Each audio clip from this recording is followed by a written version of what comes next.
Along with his brothers Viserion and Rhaegal, Drogon was one of 3 dragons hatched and imprinted onto Daenerys Targaryen shortly before she began her conquest to retake the Iron Throne. Drogon grew to be the largest and most formidable of the trio, and a difficult beast to master in his juvenile years.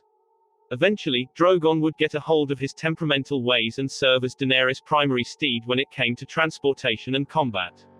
After the deaths of Viserion and Rhaegal, only Drogon remained as perhaps the last dragon in the entire world and set out on his own as a free creature. He is certainly the coolest dragon ever to have graced a television screen. The terrible might of Smaug was finally given its due day in the theatrical release of the second Hobbit film, and it was well worth the wait. This menacing-looking dragon was as supremely intelligent as it was formidable and terrifying, and Peter Jackson's production crew succeeded in bringing this stature to the big screen. Smaug's rage, greed and cruelty were given an extra shot of intensity, thanks to some superb voice acting from Benedict Cumberbatch, providing Smaug with everything he needed to scare the pants off of moviegoers, while stealing their awe at the same time.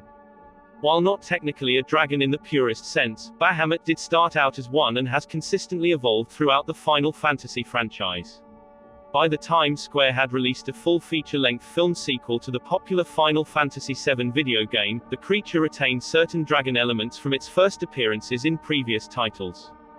The fight between the heroes and Bahamut is one of the most adrenaline-pumping battles ever committed to animated film.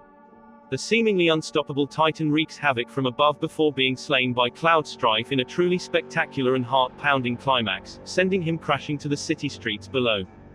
This particular dragon isn't native to Earth, but in fact, is an alien creature who came to Earth for the purpose of laying waste to the planet. It has appeared in a ton of Godzilla films and is widely regarded as his most dangerous and lethal foe. Its 3-headed design is a major departure from traditional dragons, and gives it an edge in combat, especially since they are all capable of firing gravity beams from their mouths. Their bite strength is also formidable and capable of draining the life force from its victims. Fans still get excited whenever Ghidorah makes an appearance, a testament to his iconography. One of the fiercest dragons in the Harry Potter universe is the Hungarian Horntail, a lethal predator with a 50-foot flame breath that yields extremely high temperatures, plus incredibly fast flight speeds and agility in the air. The Horntail is renowned for its unparalleled aggression, especially in defense of its young. This dragon bears some of the most distinctive traits of classic dragon imagery, from its lizard-like appearance to its horned head and spiked tail.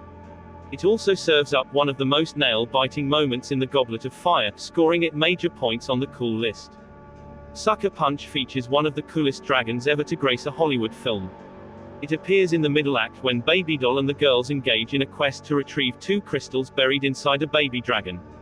After slaying the creature, they incur the wrath of its very angry mother, a fire-breathing behemoth of epic proportions. This big reveal sets up a multifaceted combat sequence, involving the dragon chasing after a WWII-style plane while the girls attempt to bring it down. It ends with a super stylized slow-motion shot of Baby Doll leaping into the air to drive her katana through its skull, slaying the dragon. Yes, the dragons of Game of Thrones are larger than life. And Dany's dragons, as a unit, are hardly underrated. If any, they're overrated and attract a lot more trouble than they're worth. However, looking at the creatures as individuals, there's a clear underdog, Rhaegal. Despite Rhaegal being named after the previous Targaryen king, Drogon is almost always the focus of everything Dany does. Worse, Viserion at least had an epic fall. He was lost to the White Walkers and became the most fearsome frost dragon. Rhaegal was shot by an arrow cannon from the Iron Fleet and went down like a sack of rocks, easy. Rhaegal deserved so much better than that. A decade or so back, one of the hottest young adult novels was Eragon and its sequels, written by Christopher Paolini. The title character's partner dragon was Saphira, the other main hero of the story. Saphira deserves more credit than a lot of people give her, though, especially since she and Eragon had to figure out the bond and powers with little guidance in the beginning. That is, before Bronn joined them. Furthermore, the Inheritance series doesn't get much buzz anymore. The books have their flaws, but it doesn't make Saphira any less of a great character who deserves much more credit. The wonderful world of Skyrim includes a lot of dragons, ever since Alduin brought a ton of them back. From Frost to Elder, Odeviing to Paarthurnax, the map is riddled with them. As the Dragonborn, the player really becomes closely acquainted with these large beasties.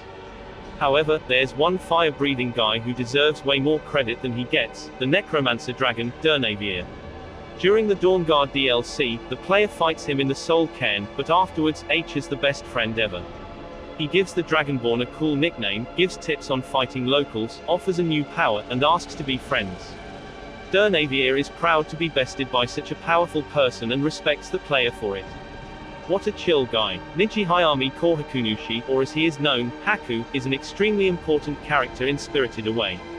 A stern, sometimes unserious, but loving dragon, he takes the form of a little boy for part of the movie, helping our heroine Chihiro on her wild and often dark adventure.